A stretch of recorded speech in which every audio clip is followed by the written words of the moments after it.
வணக்கம். தமிழ் தேன் ஆடியோ நாவல் சேனலுக்கு உங்களை வரவேற்கும் நான் ஆர்ஜே தேவி.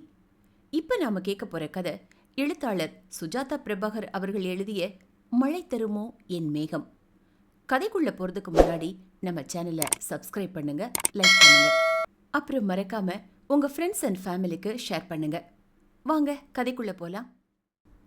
அத்தியாயம் 1. அதிகாலை மணி 3. ரஞ்சிமா. வார்த்தைகளால் விவரிக்க இயலாத மென்மையான குரலில் அயர்ந்து உறங்குகின்ற மகன் மனோரஞ்சனை துயிலெழுப்பிக் கொண்டிருந்தார் அன்னை ஜெயலட்சுமி. குரலில் நிறைந்திருந்த மென்மைக்கு சற்றும் குறைவில்லாத அளவில் அக்கறையும் அன்பும் கூடவே நிரம்பியிருந்தது. அதாவது, மகன் உறக்கம் கலைந்து எழ வேண்டும், அதே சமயம் துடித்து பிடித்து கொண்டு விழித்துவிடக்கூடாது.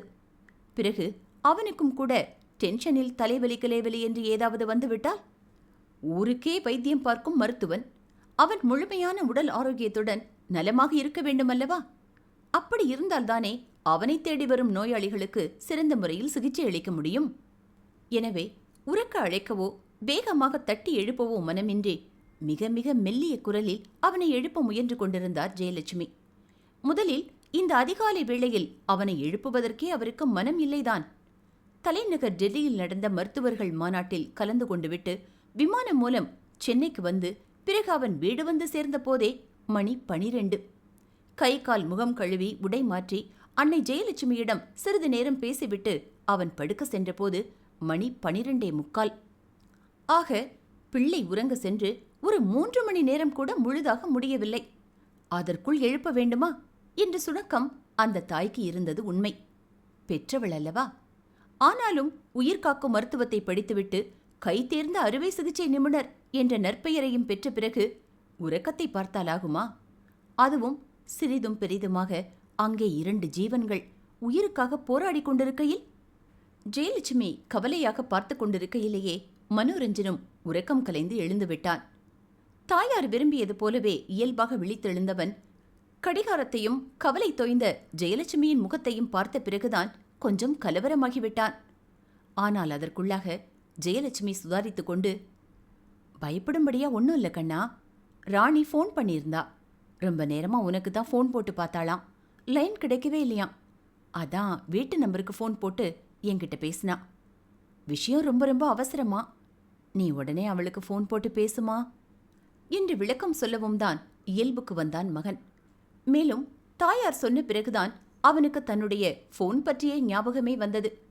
விமானம் ஏறுவதற்கு முன்பாக அன்னையிடம் பேசிவிட்டு ஃபோனை ஃப்ளைட் மோடில் போட்டு பேண்ட் பாக்கெட்டுக்குள் வைத்தது. பிறகு அதை எடுத்து பேசுவதற்கு அவனுக்கு தேவை இருக்கவில்லை. எடுக்கவே மறந்து போய் அப்படியே படுத்துவிட்டான். ஓடிப்போய் பேண்ட் பாக்கெட்டிற்குள் இருந்த ஃபோனை எடுத்து திறந்து பார்த்தால் 15 மிஸ்டு கால்கள் டாக்டர் ராணியிடமிருந்து வந்திருந்தது. பதறிப்போனான். மிக மிக அவசியம் என்றால் ஒழிய அவர் இப்படி திரும்ப திரும்ப அழைப்பதே இல்லை. இப்போது என்ன அவசரமோ தெரியவில்லையே. ஆமாம், மனோரஞ்சன் எண்ணியது போலவே விஷயம் அவசியமானதும் மிக மிக அவசரமானதும் தான். ராணி நகரத்தின் மிக பிரபலமான மகப்பேறு மருத்துவர், கைராசியான டாக்டர் என்று பெயர் பெற்றவரும் கூட. இந்த வாரத்தில் ஆகக்கூடிய பிரசவம் எதுவும் இல்லை. எல்லோருக்கும் இன்னும் 1 வாரம் 10 நாட்களுக்கு பிறகுதான் தேதி இருந்தது. எனவே தைரியமாக ஏதோ ஒரு உறவினர் திருமணத்தில் கலந்து கொள்வதற்காக மும்பைக்கு சென்று விட்டார். ஆனால் இப்போது ஒரு அவசர கேஸ் வந்துவிட்டது. மாதம் அவரிடம் செக்கப்பிற்கு வருகிற பெண்தான். இரவில் பாத்ரூமிற்கு சென்றவள் வழுக்கி விழுந்து எசகு பிசகாகி வலி எடுக்க தொடங்கிவிட்டது. கிட்டத்தட்ட 2 மணி நேரமாக போராடி கொண்டிருக்கிறாளாம். டியூட்டி டாக்டர் என்ன சொன்னாங்க மேடம்? நார்மல் டெலிவரிக்கு வாய்ப்பே இல்லைன்னு சொல்லிட்டார் ரஞ்சன். கர்ப்பப்பை வாய் 1 இன்ச்சு கூட திறக்கலையாம். லாஸ்ட் வீக் அவ செக்கப் வந்திருந்தப்போ கூட எனக்கும் அதே டவுட் இருந்தது. அநேகமா சிசரியன் தான் ஆகும்னு நானும் நினைச்சிட்டு இருந்தேன். அப்படித்தான் ஆயிருக்குது. ஆனா இப்போ அவளுக்கு எமர்ஜென்சியா சிசரியன் பண்ணியே ஆகணும். கீழே விழுந்த அதிர்ச்சியில பனி கூட உடஞ்சிருக்கு. கூடவே ப்ளீடிங்கும் இருக்கு. வலி வருது, ஆனா கர்ப்பவாய் திறக்க மாட்டேங்குது. பாவம், வலியோட கிடந்து ரொம்ப அவஸ்தைப்படுறாளாம். உனக்கு புரியும்னு நினைக்கிறேன். லேட் பண்ணாம கிளம்பி ஹாஸ்பிட்டல் போ. டியூட்டி டாக்டர் கிட்ட எல்லா விவரங்களையும் சொல்லிட்டேன். மயக்க மருந்து கொடுக்குற டாக்டர் ஏற்கனவே கிளம்பி ஹாஸ்பிட்டலுக்கு தான் போயிட்டு இருக்காரு. அநேகமா ஜீவா எல்லாத்தையும் ரெடி பண்ணியிருப்பான்னு நினைக்கிறேன். ஹலோ ரஞ்சன், லைன்ல தானே இருக்க? நான் பேசுறது கேக்குதா என்று அந்த பக்கம் ராணியின் குரல் கொஞ்சம் உரக்க கேட்க, கேக்குது மேடம், கேக்குது. ஆனா நீங்க பதட்டப்படாம இருங்க. நான் இப்பவே கிளம்புறேன். அங்க போயிட்டு உங்களுக்கு ஃபோன் பண்றேன் என்றவன் போனை அணைத்துவிட்டு வெறுமனே முகத்தை மட்டும் கழுவிக்கொண்டு மருத்துவமனைக்கு புறப்பட்டு விட்டான். கார் ஸ்டீரிங்கை பிடித்து விட்டால் சாலைகளில் பறக்கும் வேகமெல்லாம் கிடையாது அவனுக்கு. எப்போதும் நிதானம்தான். ஆடிக்கார் என்றாலும் கூட ஆடி அசைந்துதான் காரை ஓட்டுவான் மனோரஞ்சன். ஆனால் இன்று அந்த ஆடிக்கார் அவன் கைகளில் ஒரு புயலைப் போல அந்த சாலையில் பறந்தது. அந்த வேகத்திற்கு ஈடு கொடுப்பாரை போல இந்த அதிகாலை நேரத்தில் போக்குவரத்து இல்லாமல் சாலை விரிச்சென்று இருந்ததால் மிக குறுகிய நேரத்திற்குள்ளாகவே மருத்துவமனைக்கு வந்துவிட்டான். காரில் வரும்போது ப்ளூடூத் வழியாக டியூட்டி டாக்டரிடம் பேசி பேஷண்டின் தற்போதைய நிலவரத்தை தெரிந்து கொண்டான். அதனால் தனியாக போய் அவன் எதுவும் செக்கப் பண்ண வேண்டிய அவசியம் இருக்கவில்லை. மேலும் என்னென்ன செய்ய வேண்டும் என்று காரிலேயே தலைமை நர்ஸான ஜீவாவிடம் சொல்லிவிட்டதால் யாரும் அடுத்து என்ன செய்வது என்று திணறிக்கொண்டு நிற்கவில்லை. மருத்துவமனையின் முதல் நிலை மருத்துவர்கள் முதல் கடைநிலை ஊழியர்கள் வரை அவனுடைய வரவுக்காகத்தான் காத்திருக்கிறார்கள். அதாவது வழிமேல் விழி வைத்து என்பார்களே, அதுபோல. மூச்சு விடக்கூட நேரமில்லை என்று சிலர் சொல்வதுண்டு. இப்போது அங்கு இருந்தவர்களின் நிலைமையும் கிட்டத்தட்ட அப்படித்தான் இருந்தது, ரஞ்சனி நிலை உட்பட. வேகமாக உத்தரவுகளை பிறப்பித்துக் கொண்டே கைகளை கழுவி ட்ரையரில் காய வைத்து ஆபரேஷன் தியேட்டருக்கு என்று போடப்படும் தனியான உடையை அணிந்து தலைக்கு கேப், கைக்கு கிளவுஸ் மாட்டி கிட்டத்தட்ட ஒரு எந்திரம் போல சடுதியில் தயாராகிவிட்டான். வெற்றிகரமாக அறுவை சிகிச்சை நடந்து சிசுவின் அழுகுரலை செவிக்குளிர கேட்ட பின்னரே அனைவருக்கும் மூச்சு வந்தது எனலாம். அவனுக்கும் கூட உள்ளுர சற்று உதறல்தான். காரணம் அந்த பெண்ணின் நிலைமை. ஆனால் எவ்வளவுதான் மோசமான நிலைமை என்றாலும் கூட மருத்துவர்கள் பதட்டத்தையோ பரபரப்பையோ வெளியே காண்பிக்க கூடாது. நிதானமாகத்தான் இருக்க வேண்டும் என்பது அவர்களுக்கு புகட்டப்படும் அடிப்படை அறிவுரை. இன்றும் அப்படித்தான்.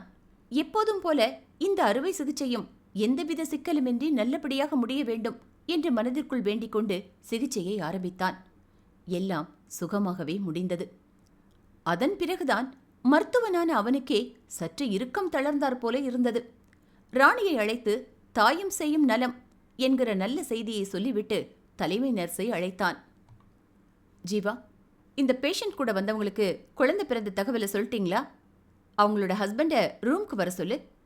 எனக்கு சில இன்ஃபர்மேஷன்ஸ் வேணும். சார், இதுவரைக்கும் அந்த பொண்ணோட ஹஸ்பண்டை நாங்கள் யாரும் பார்த்ததே இல்லை சார். அவர் எங்கேயோ வெளியூரில் இருக்கிற மாதிரி தெரியுது. செக்கப்புக்கு வரும்போதெல்லாம் ஒரு பாட்டி தான் கூட வருவாங்க. இன்றைக்கும் அந்த பாட்டி தான் அவங்கள கூட்டிகிட்டு வந்தாங்க.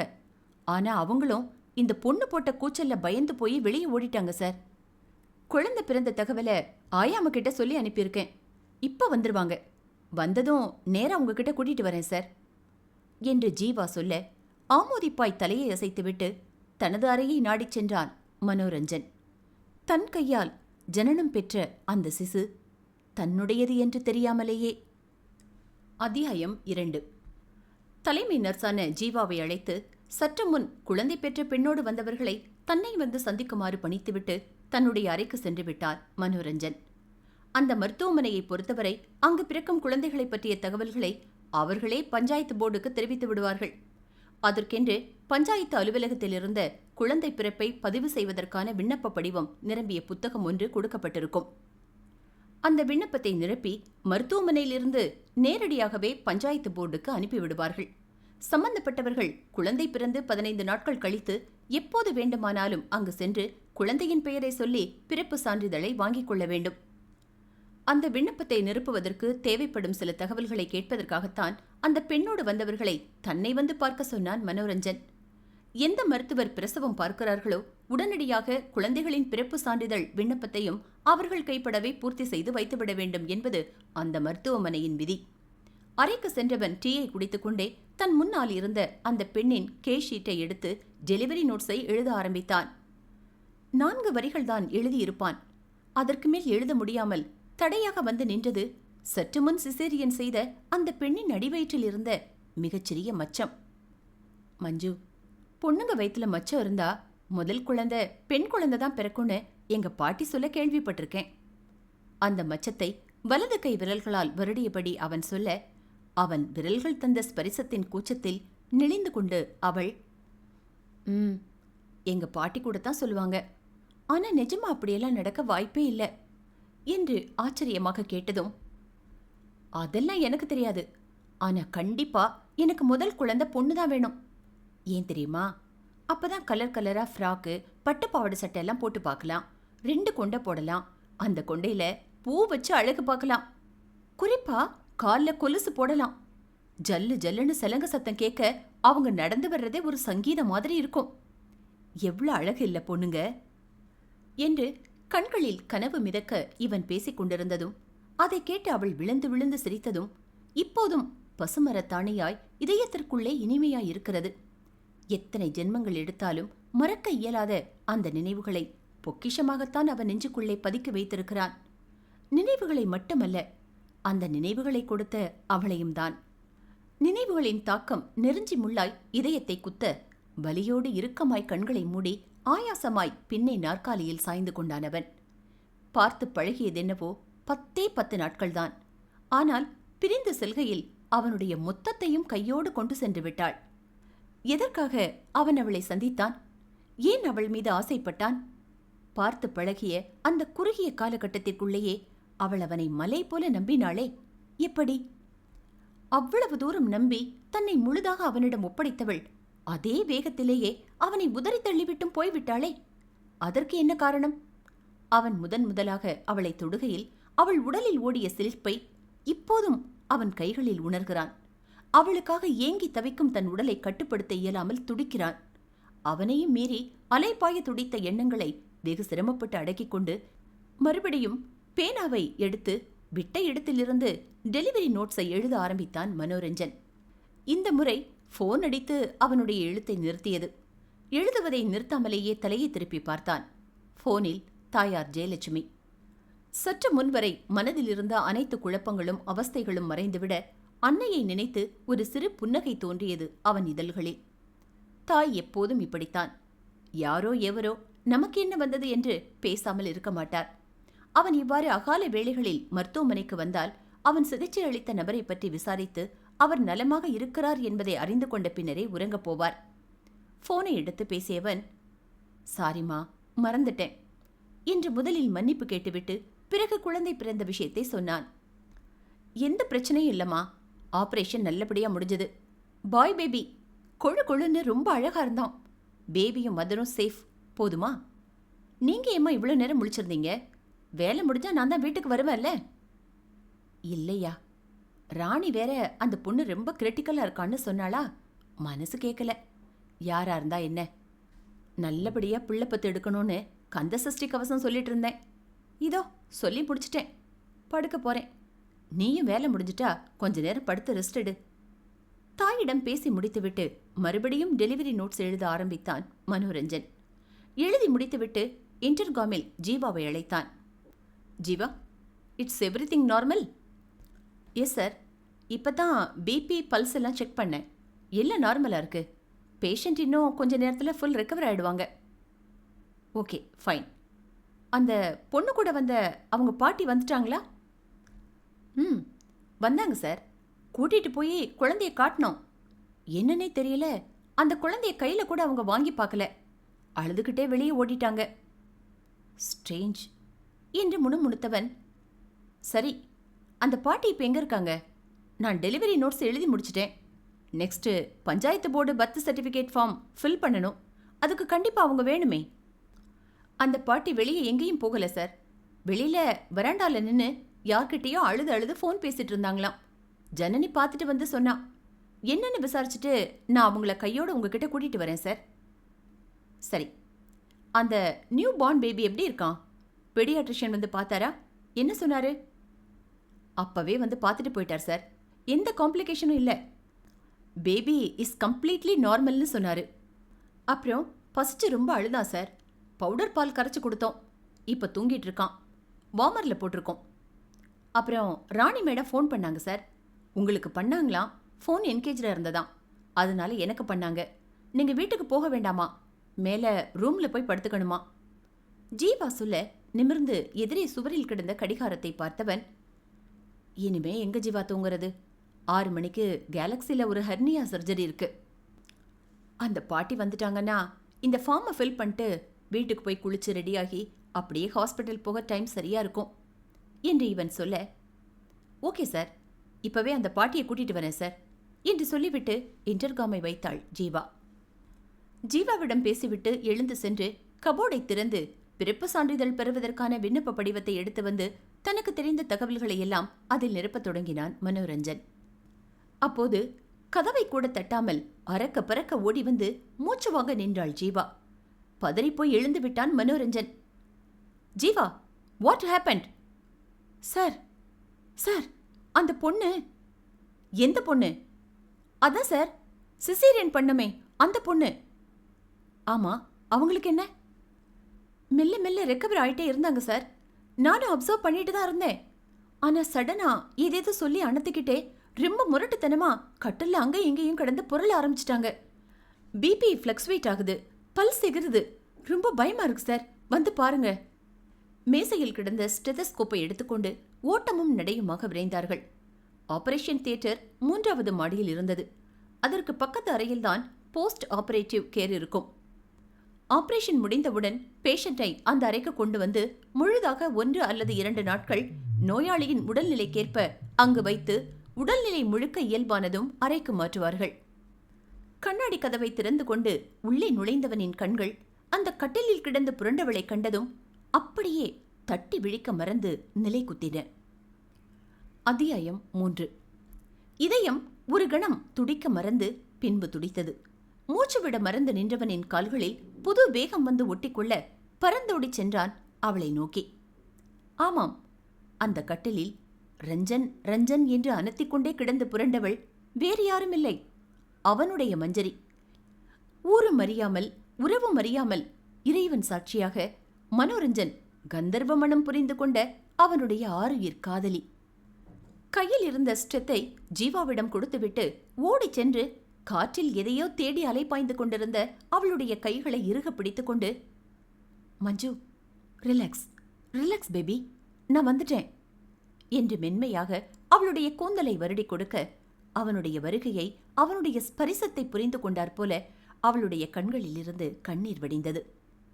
ரஞ்சன் என்று மெதுவாக அவள் முணுமுணுக்க அவளுடைய கண்ணீரை மென்மையாக துடைத்து விட்டான் மனோரஞ்சன். நான் தான் உன் மனோரஞ்சன், வந்துட்டேன். நான் உன் பக்கத்திலே தான் இருக்கேன் மஞ்சு. நீ அழாத, பயப்படாத, நிம்மதியா படுத்து தூங்கு சொல்லிக்கொண்டு அவன் மென்மையாக தட்டி கொடுக்க அவனுடைய கைகளை இறுக்கி பிடித்துக்கொண்டு கண்களை மூடி உறங்க ஆரம்பித்தாள் மஞ்சரி. அங்கே நடந்தவற்றை ஆச்சரியமாக பார்த்து கொண்டிருந்த செவிலியர்களின் முகத்தில் தாழ இயலாத வியப்பு. காரணம் ரஞ்சன். அந்த பெண்களால் இங்கே நடப்பனவற்றை நம்பத்தான் இயலவில்லை. ஆனால் கண்முன்னே நடந்தவற்றை பொய் என்று ஒதுக்கி தள்ளவும் இயலாதல்லவா? அவனுடைய பார்வையில் இருந்த அர்த்தத்தை புரிந்து கொண்ட செவிலி பெண்கள் அனைவரும் அறையை விட்டு வெளியே சென்றுவிட ஜீவா மட்டும் உள்ளே. ஆனால் அவளும் எதையும் முகத்தில் வெளிக்காட்டிக் கொள்ளவில்லை. இறுக்கமாக அவள் கைப்பிடித்துக் கொண்டு குனிந்து மஞ்சரியின் முகத்தையே பார்த்து கொண்டிருந்தவனின் விழிகள் கலங்குவதை உணர்ந்து ஜீவாவும் வெளியே போய் வாசல் அருகே நின்று கொண்டாள். அறைக்குள் இருந்து வெளியே வந்த செவிலி பெண்கள் தங்களுக்குள் ஏதோ குசுகுசுவென்று கூடி பேசிக் கொண்டிருக்க அவர்களை கண்களால் அடக்கிய ஜீவா பிறகு அவர்கள் அருகே சென்று, சாரை பத்தி நமக்கு நல்லா தெரியும். என்ன நடந்ததுன்னு தெரியாம கண்டபடி பேசக்கூடாது, தப்பு. அதோட அது அவரோட பர்சனல். அதுல நாமெல்லாம் தலையிடவும் முடியாது, விமர்சனமும் பண்ணக்கூடாது. அதுக்கு நமக்கு உரிமை இல்லை. மேடம்க்கு தெரிஞ்சா ஒருத்தர் விடாம எல்லாரையும் வேலையை விட்டு துரத்திடுவாங்க. அதனால வாயை முடிக்கிட்டு பேசாம போங்க. ஜீவாவின் எச்சரிக்கையை தொடர்ந்து அந்த செவிலி பெண்கள் வெளியேறிவிட அமைதியாக மறுபடியும் வந்து வாசலில் ஒரு ஸ்டூலை போட்டு அமர்ந்து கொண்டாள் அவள்.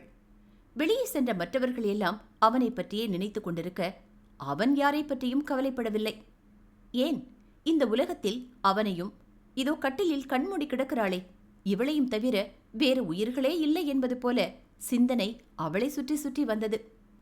மஞ்சரி என்று தெரியாமலேயே அவளுக்கு சிசேரியன் செய்து அவனுடைய பிள்ளையையே வெளியே எடுத்திருக்கிறான். இது கடவுளின் விளையாட்டு என்பதா, கருணை என்பதா?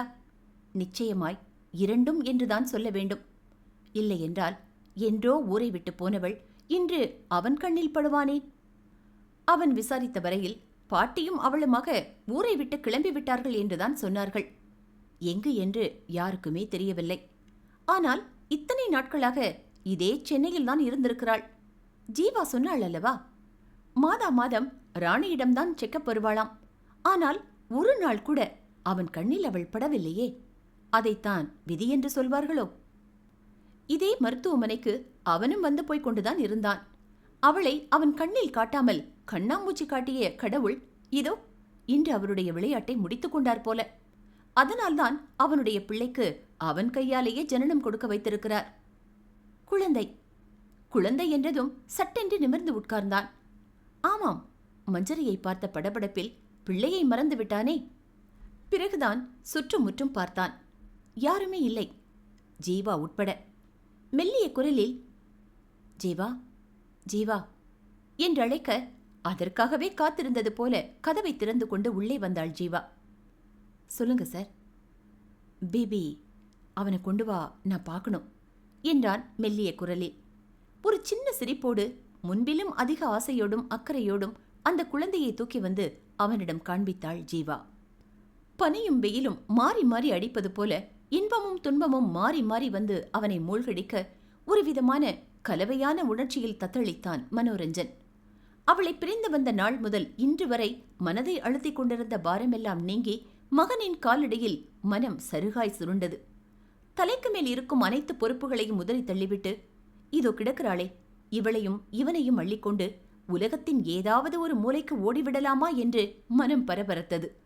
ஒரு சின்ன சிரிப்போடு மகனின் தலைமுடி, முகம், கை, கால்கள் என்று மொத்தமாக வருடி முத்தமிட்டவன் பிறகு ஜீவாவை பார்த்து, இவன் யார் ஜாடையில் இருக்கான் ஜீவா என்று கேட்க, மேடம் மாதிரி தான் இருக்கான் சார். ஒருவேளை வளர வளர ஜாட மாறுமோ என்னமோ தெரியல அவள் சொல்ல, ஆமோதிப்பாய் தலையசைத்தான். அவனுடைய பிள்ளை, அவனுடைய இரத்தத்தில் ஜனித்த உதிரப்பூ.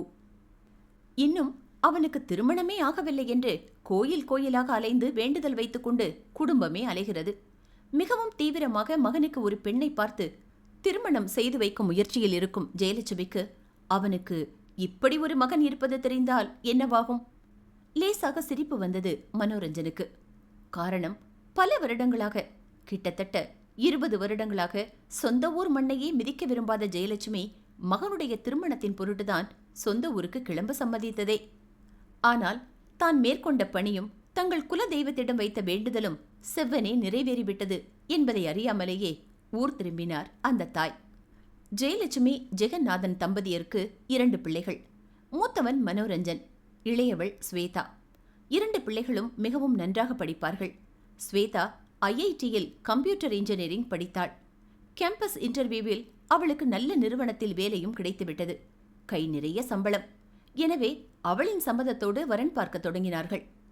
ஆனால் எதிர்பாரா விதமாக ஜெகநாதனின் உறவினர் ஒருவர் மூலமாக வந்த ஒரு வரனை அவர்கள் அனைவருக்குமே மிகவும் பிடித்து போக அவளுடைய திருமணம் எந்தவிதமான சிக்கலுமின்றி நல்லபடியாக நடந்தது. 10வது மாதத்திலேயே அவள் ஒரு பெண் குழந்தையும் பெற்றெடுத்து நிறைவான வாழ்க்கை வாழ்கிறாள். ஆனால் மூத்தவன் மனோரஞ்சனின் நிலை குறித்துதான் ஜெயலட்சுமிக்கு மிகவும் கவலையாகி போயிற்று. மனோரஞ்சன் டாக்டர் படிப்பை முடித்துவிட்டு மேலே படிக்க விரும்பினான். வெறும் MBBS படித்தால் மதிப்பிருக்காது, மேலும் எந்த பிரயோஜனமும் இல்லை என்பதால் மேற்படிப்பு விரும்பினான். அவனுடைய விருப்பப்படியே வெளிநாட்டிற்கு சென்று MS படித்துவிட்டு இந்தியாவிற்கு வந்தான். மிக குறுகிய நாட்களிலேயே கைதேர்ந்த அறுவை சிகிச்சை நிபுணர் என்ற பெயரையும் கைராசிக்காரன் என்ற பெயரையும் ஒருங்கே பெற்றுவிட்டான். அவனுக்கென்று தனியே மருத்துவமனை இல்லை. பெரும்பாலும் சென்னையில் உள்ள பெரிய பெரிய மருத்துவமனைகளில் அவன்தான் கன்சல்டன்ட் சர்ஜன். அவன் கத்தியை கையில் எடுத்துவிட்டால் அந்த ஆபரேஷன் 100% வெற்றி என்று மருத்துவர்கள் நம்பினார்கள். அந்த அளவிற்கு திறமைசாலியாக இருந்தான் மனோரஞ்சன். நிற்க நேரமே இல்லாமல் ஓடிக்கொண்டிருந்தான் மனோரஞ்சன். அவனுக்கு ஒரு கால் கட்டு போட்டு நிற்க வைக்க நினைத்தார் ஜெயலட்சுமி. மனோரஞ்சன் பார்ப்பதற்கு கட்டு செட்டாக மிகவும் அழகாக இருப்பான். புகழ்பெற்ற டாக்டர் வேறு. அதனால் மகனுக்கு வெகு விரைவிலேயே திருமணம் கூடிவிடும் என்று நினைத்தார் ஜெயலட்சுமி. அவர் மட்டுமல்ல, குடும்பத்தில் அனைவருமே அப்படித்தான் நினைத்தார்கள். ஆனால் அப்படி நடக்கவில்லை. இறைவனின் எண்ணம் வேறாக இருக்கையில் இவர்களின் முயற்சி எளிதில் கைகூடிவிடுமா என்ன? மழை வரும்.